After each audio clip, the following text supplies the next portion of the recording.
I'm Fazil Mihlar. I'm the editorial page editor of the Vancouver Sun, and here with me is Daphne Bramham, who is one of our star columnists and a National Newspaper Award winner.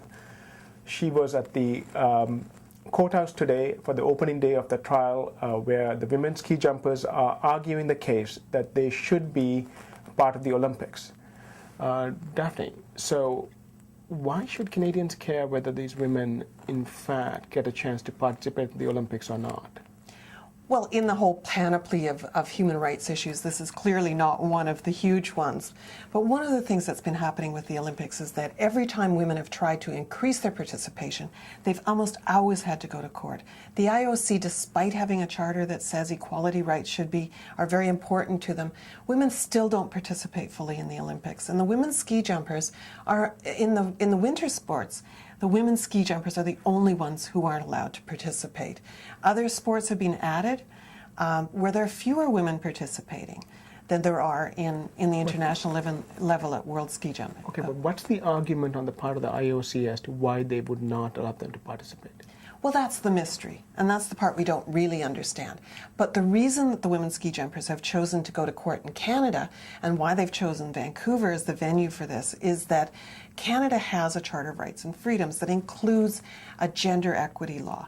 In the United States, there isn't a gender equity provision that's never been past the ERA. And so they're hoping that in Canada they will get equal rights. But the question is, and as much as we would all like to hear that discussion of rights and freedoms and fairness and so on, what the discussion's really going to center on this week is whether or not Vanoc, the Vancouver Organizing Committee, whether or not it's a public entity or whether it's a private entity. And Vanoc is trying to have it two ways, because when it went to court to get trademark protection, what it said is, we're a public entity, therefore we qualify for this trademark protection. And what they're saying in this case is, we're not a public entity at all. The governments may have paid for this, but we are fully under the sway of the International Olympic Committee, and the International Olympic Committee is a private body that isn't responsible and is not responsive to Canadian law. Okay, but what's your sense after having read the briefs certainly from Vanoc in their defense as well as the women's ski jumpers, what's your sense of where this is going to go? Are the women going to win? I want the women to win. Okay. I think in terms of fairness and equity and all of those things, the women should be in the Olympics. Yeah. But on the fine points of law, I'm afraid that what we might find is that our Charter of Rights and Freedoms is really not as extensive and binding as we really hope it could be. It's kind of shocking, isn't it, even in this day and age, that you would have to fight for equal rights when you think that, my God, you know, we've come a long way, maybe, but apparently not. Well, what's quite shocking is that other sports have been added where there are fewer women competing. I think what the women are saying and what their lawyer is saying is that this is really a hangover of, oh, women are too frail, oh, women shouldn't jump. And you know, there was an IOC member that just 2 years ago said, oh, women shouldn't be allowed to jump because it'll hurt their reproductive organs. Oh my. Oh yes. So it's a very old argument, and as I say, I hope the women win, but it's been such a long fight, I'm not sure that maybe we have come that far.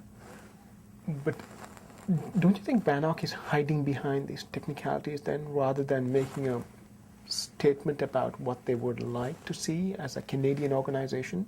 Well, one of the things that has happened in previous games is that the countries that are the hosts, they have said, we want this included. Right. So, for example, Salt Lake City, they argued very strongly to get women included in bobsleigh. And ironically, the woman from the president of the U.S. Women's Ski Jumping Federation is the former mayor of Salt Lake City who helped to make that argument. And she said that at the time she made the argument for bobsleigh, she wasn't aware that the women's ski jumpers weren't included. And had she known that, she would have made that argument. So in the past, there has been the National Organizing Committee, the National Organizing Committee, the country that's hosting it. They have lobbied to get sports in, or to get women in, or to expand it. But in this case, it doesn't look like Canada. So when will we know the result? Well, the trial is going to go all week, and whether or not the judge rules at the end of it are reserves. I think probably she'll reserve because it's a fairly complex constitutional argument. Okay, thank you very much. You're welcome.